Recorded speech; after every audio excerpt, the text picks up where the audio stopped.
E agora entrou uma nova equipe na briga, que trata-se do Cruzeiro. O clube está muito interessado na contratação do jogador e a informação é que eles estão preparando uma proposta que possa ser praticamente irresistível para o atleta vestir a camisa do Cruzeiro na próxima temporada.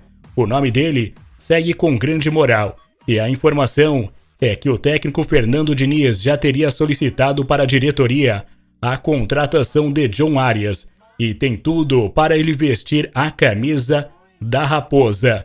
E aí, o que vocês acham? Seria uma boa? O Cruzeiro tá pronto ou não está pronto, Pansieri? Boa noite.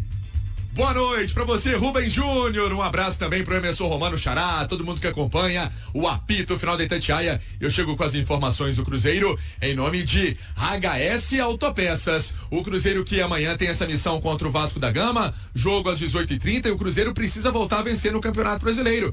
É que, por exemplo, na última rodada, o Cruzeiro apenas empatou com o Cuiabá. E nessa 28ª rodada, tem uma possibilidade de vencer o Vasco da Gama. Quer fazer valer o mando de campo. Cruzeiro jogando no Mineirão, tem aí como tropeços, empate com o Atlético, que é um clássico e nem pode ser considerado, né? Um tropeço, e o duelo com o Internacional, que também é um jogo grande, e a partida pro São Paulo, que perdeu.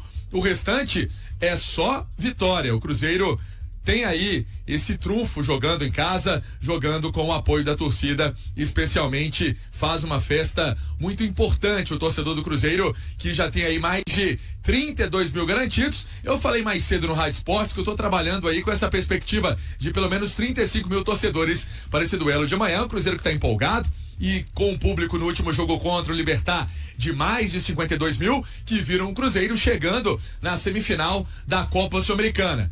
É um feito importantíssimo na vida do Cruzeiro, que não disputava uma competição internacional há 5 anos, então agora tem essa missão de virar a chavinha, mudar o chip e pensar no Campeonato Brasileiro. Deixa eu trazer o recado para você que está acompanhando aqui o apito final da HS Autopeças. A HS Autopeças tem ali na Avenida Tapajós 1661 o maior estoque de peças de Betim de Contagem. Eu tô falando porque eu conheço.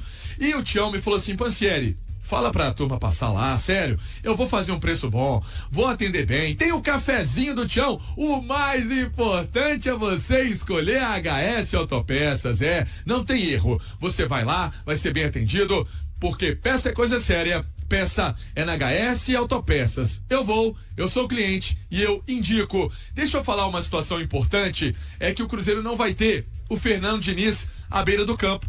É que o treinador, ainda na época de Fluminense, tem uma suspensão a ser cumprida dentro do Brasileirão e por isso o Eduardo Barros vai comandar o time à beira do campo. Isso não atrapalhou nada, óbvio. Trabalho hoje que aconteceu na Toca da Raposa, mas amanhã, à beira do campo com os atletas, a missão será do Eduardo Barros. Daqui a pouco eu falo mais do Cruzeiro, Rubinho. Pois é, Emerson Pansieri e Emerson Romano, o Cruzeiro vai pro seu segundo jogo com o Diniz no comando. Infelizmente não vai poder ficar ali à beira do gramado, quase sempre elétrico o Diniz, né? A postura dele.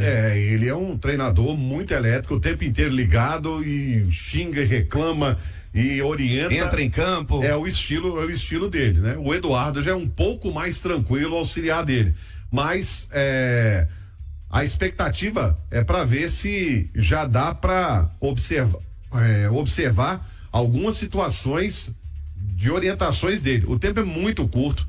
Essa parada da data FIFA vai ser fundamental pro Cruzeiro, ainda mais agora que o Cruzeiro não teve jogador convocado, então vai ter todo mundo à disposição para poder trabalhar, né? Para poder já pegar essa ideia do Fernando Diniz. Aí eu acredito que será um time mais caro do Fernando Diniz, mas pro jogo de amanhã já vai ter algumas coisas dele ali. No primeiro jogo já teve um Matheus Pereira iniciando a jogada, iniciando mais a jogada, bola.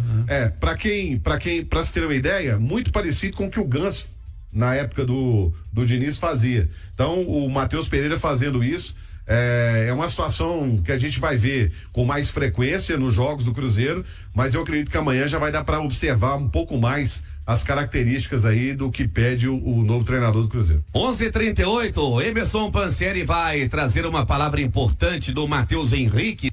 Pois Pois é, Rubem Júnior, deixa eu trazer a palavra importante do Matheus Henrique. Matheus Henrique, meio-campista, cheio de moral com o técnico Fernando Diniz, falou que queria trabalhar com ele e ele ressalta a classificação diante do Libertad e agora esse caminho que precisa ser de vitórias dentro do Campeonato Brasileiro. Cara, acredito que a gente vai encarar essa partida de domingo sem dúvidas como uma outra decisão, né? Porque a gente precisa dar uma resposta pra gente, pro nosso torcedor, que nossas últimas partidas a gente tem a consciência que não foram muito boas. E tá na semifinal da Sul-Americana não nos garante nada, né? Porque tem 2 jogos aí contra o Lanús. Então a gente, desde que eu cheguei aqui, e quem já estava aqui desde o início do ano, disse que o objetivo era o Cruzeiro estar na próxima Libertadores. E a gente vai lutar muito por isso, seja na Sul-Americana e também no Brasileiro. Como eu falei, não tem nada decidido na Sul-Americana, a gente não foi campeão. A gente vai trabalhar muito para isso e também a gente vai, se Deus quiser, voltar a vencer no Campeonato Brasileiro. Matheus, chamou muita atenção na chegada do Fernando Diniz, que ele cita você entre os jogadores que ele gostaria muito de trabalhar. Como você recebeu isso e como você está pensando nesse trabalho, na sequência do Cruzeiro?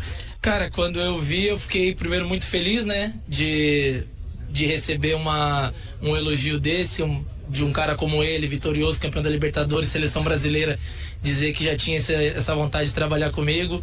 E eu falei pra ele também que eu também, de outros anos, de outros carnavais, já tinha vontade de trabalhar com ele, né? A gente se enfrentou muitas vezes aqui no Brasil, quando eu tava no Grêmio, ele tava no Atlético Paranaense, São Paulo, Fluminense. E, cara, isso me dá confiança, né? Mas isso não foi só comigo, ele é um cara agregador, vitorioso. Já deu pra ver que ele é um cara que vai chegar aqui pra nos colocar cada vez onde a gente tem que estar, que é no topo. Esse então, Matheus Henrique, no trabalho do nosso Matheus Muratori do itatiaesporte.com.br, jogador que volta a ficar à disposição do Cruzeiro, não atuou contra o Cuiabá porque estava suspenso, não retornou para Belo Horizonte. Foi legal isso. Isso mostra também a ideia do jogador enquanto grupo. Ele ficou lá em Cuiabá, treinou com os companheiros, se concentrou com os companheiros e agora retoma essa vaga no meio-campo do Cruzeiro para essa partida de amanhã contra o Vasco, Rubinho. E como joga bola o Matheus Henrique, né, Romano? Ele é um cara que tem a característica de volante, mas muito inteligente na criação também. Sabe o que mais me chamou a atenção no Matheus Henrique? Diga. É que ele chegou, parecia que já estava no Cruzeiro há muito tempo. Verdade. Ele não sentiu. E aí, ele é até um exemplo de que de jogador para jogador, essa adaptação, né? Quando você retorna ao futebol brasileiro. Agora, ele parecia que já estava, há muito tempo no Cruzeiro, chegou, jogou como se conhecesse todo mundo, e é um jogador muito inteligente, surgiu muito bem no Grêmio, tanto que chamou atenção, foi para a seleção brasileira, aí acabou indo para um time pequeno na Itália, não conseguiu desenvolver tanto o futebol dele, mas é um baita jogador. O provável time para amanhã em Pansieri. Posso falar, Rubem Júnior, que o Cruzeiro tá pronto para essa partida contra o Vasco, com essa preparação feita então hoje à tarde.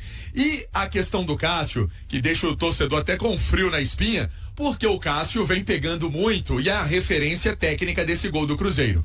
Só que esse desconforto continuou hoje, né? E aí faz um trabalho também especial, faz um trabalho da fisioterapia que é fundamental e entra bem para a melhoria da performance do atleta. E eu tô apostando que ele vai pro jogo, sim, como titular, não tem problema nenhum. O jogador tá relacionado pra partida. Vai para esse confronto contra a equipe do Vasco da Gama. Sendo assim, um provável Cruzeiro com Cássio no gol, o Willian na direita, Zé Ivaldo na zaga ao lado do Vidalba, já que o João Marcelo cumpre suspensão automática, tá fora.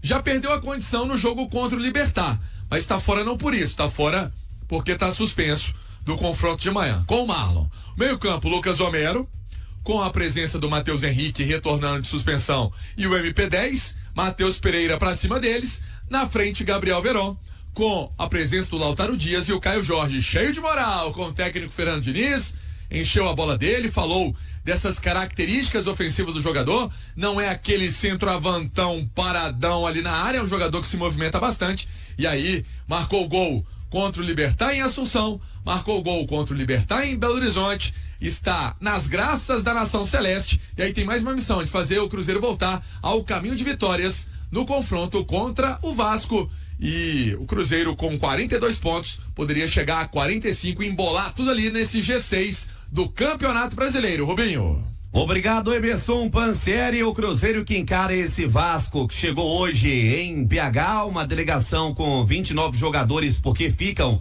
em Belo Horizonte pelo desafio da Copa do Brasil contra o Atlético. A novidade na relação é o Jair, que já passou pelo Atlético recuperado de uma grave lesão no joelho. O Vasco tem 35 pontos, vem de derrota para o Palmeiras e também empate contra o Flamengo, tá ali na meio de tabela. Um provável time para amanhã do técnico Rafael Paiva, com Léo Jardim, Paulo Henrique, Maicon, Léo e Piton, Hugo Moura, Esforza, Paier ou Coutinho, Emerson Rodrigues, David e Verrete. É o provável time. O Vasco, lembrando, tem esse desafio pela Copa do Brasil e alguma peça ou outra pode ser preservada, Romano. Mas eu não acredito não, porque essa escalação, me empresta aí, essa escalação é a escalação titular, porque o Léo Pelé, ele tem jogado no lugar do João Vitor.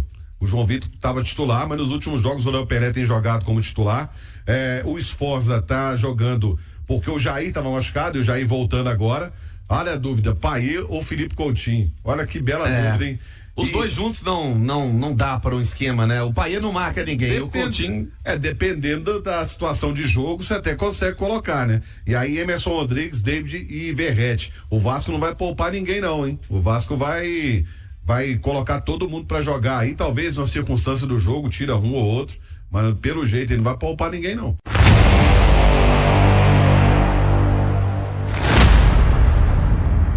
O recém-contratado técnico do Cruzeiro, Fernando Diniz, tem a grande oportunidade de entrar para a história do futebol sul-americano. Caso consiga levar a equipe ao título da Comebol Sul-Americana, ele se tornará apenas o terceiro treinador a vencer tanto a Libertadores quanto a competição que disputa agora com a Raposa, igualando-se a Tite e Marcelo Galhardo. Diniz já conquistou a Libertadores com o Fluminense em 2023, sendo seu primeiro título internacional aos 50 anos de idade. Agora, com o Cruzeiro, ele está nas semifinais da Sul-Americana, enfrentando o Lanús. Se conseguir se sagrar campeão, alcançará o feito de Tite e Galhardo. Tite foi o primeiro a realizar essa conquista, vencendo a Sul-Americana em 2008 com o Internacional e a Libertadores em 2012 com o Corinthians. Galhardo também conseguiu igualar esse feito, vencendo a Sul-Americana em 2014 com o River Plate e a Libertadores em 2015 e 2018. Agora com o Flamengo, Tite está eliminado da Libertadores, enquanto Galhardo enfrentará o Atlético Mineiro na mesma fase da competição em busca de seu terceiro troféu. E aí, galera? O que acharam? Deixe nos comentários. Não se esqueçam de deixar o like e de se inscreverem no canal e ativar o sininho para receber as notificações. Até mais, Nação Celeste! Vamos pra frente!